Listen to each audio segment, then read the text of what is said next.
Hello दोस्तों, मैं ज्योति खरे लेके आई हूँ आज आपके लिए एक छोटी सी कहानी। तो आइए सुनते हैं। एक मेजर के नेतृत्व में 15 जवानों की एक टुकड़ी हिमालय के अपने रास्ते पर थी। बेतहाशा ठंड में मेजर ने सोचा कि अगर उन्हें यहाँ एक कप चाय मिल जाती तो आगे बढ़ने की ताकत भी आ जाती। लेकिन रात का समय था, आसपास कोई बस्ती भी नहीं थी। लगभग 1 घंटे की चढ़ाई के पश्चात उन्हें एक जर्जर चाय की दुकान दिखाई दी, लेकिन अफसोस, उस पर ताला लगा था। भूख और थकान की तीव्रता के चलते जवानों के आग्रह पर मेजर साहब दुकान का ताला तोड़वाने को राजी हो गए। ताला तोड़ा गया तो अंदर उन्हें चाय बनाने का सभी सामान मिल गया। जवानों ने चाय बनाई, साथ में वहां रखे बिस्किट आदि खाकर खुद को राहत दी। थकान से उबरने के पश्चात सभी आगे बढ़ने की तैयारी करने लगे, लेकिन मेजर साहब को यूं चोरों की तरह दुकान का ताला तोड़ने के कारण आत्मग्लानि हो रही थी। उन्होंने अपने पर्स में से 2000 का नोट निकाला और चीनी के डिब्बे के नीचे दबा कर रख दिया और दुकान का शटर ठीक तरीके से बंद करवाकर आगे बढ़ गए। 3 महीने की समाप्ति पर इस टुकड़ी के सभी 15 जवान सकुशल अपने मेजर के साथ उनके नेतृत्व में रास्ते से वापस आ रहे थे।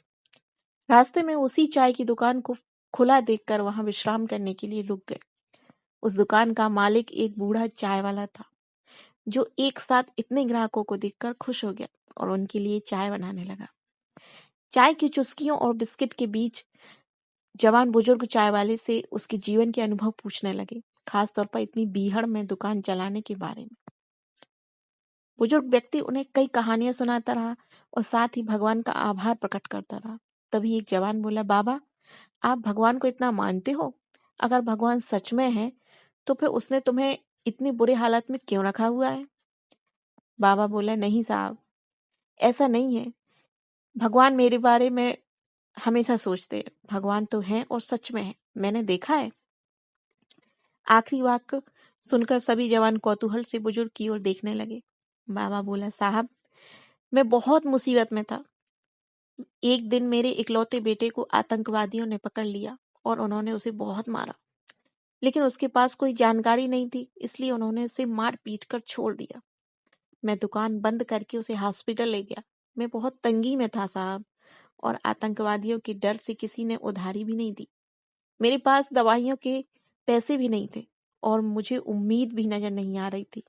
उसी रात साहब मैं बहुत रोया और मैंने भगवान से प्रार्थना की कि वो मेरी मदद करें। और साहब, उस रात भगवान ने मेरी मदद खुद दुकान में आकर की। मैं सुबह अपनी दुकान पर पहुंचा तो ताला टूटा हुआ देखकर मुझे लगा कि मेरे पास जो कुछ भी था, थोड़ा बहुत भी जो कुछ था, वो सब लुट गया। लेकिन मैं दुकान में घुसा तो देखा 2000 रुपए का एक नोट चीनी के डिब्बे के नीचे भगवान ने मेरे लिए रखा हुआ था। साहब, उस दिन 2000 के नोट की कीमत मेरे लिए क्या थी, शायद मैं बयां भी ना कर पाऊं। लेकिन भगवान है साहब, भगवान तो है। बुजुर्ग फिर अपने आप में बड़बड़ाया। भगवान के होने का आत्मविश्वास उसकी आंखों में चमक रहा था। यह सुनकर वहां सन्नाटा छा गया। 15 जोड़ी आंखें मेजर साहब की तरफ देख रही थी, जिसकी आंखों में उन्हें अपने लिए एक स्पष्ट आदेश था कि चुप रहो। मेजर साहब उठे और चाय का बिल चुकाया। बूढ़े चाय वाले को गले लगाते हुए बोले, हाँ बाबा, मैं जानता हूँ भगवान है और तुम्हारी चाय भी शानदार थी। और उस दिन उन 15 जोड़ी आंखों ने पहली बार मेजर की आंखों में चमकते पानी के दुर्लभ दृश्य का साक्ष्य देखा।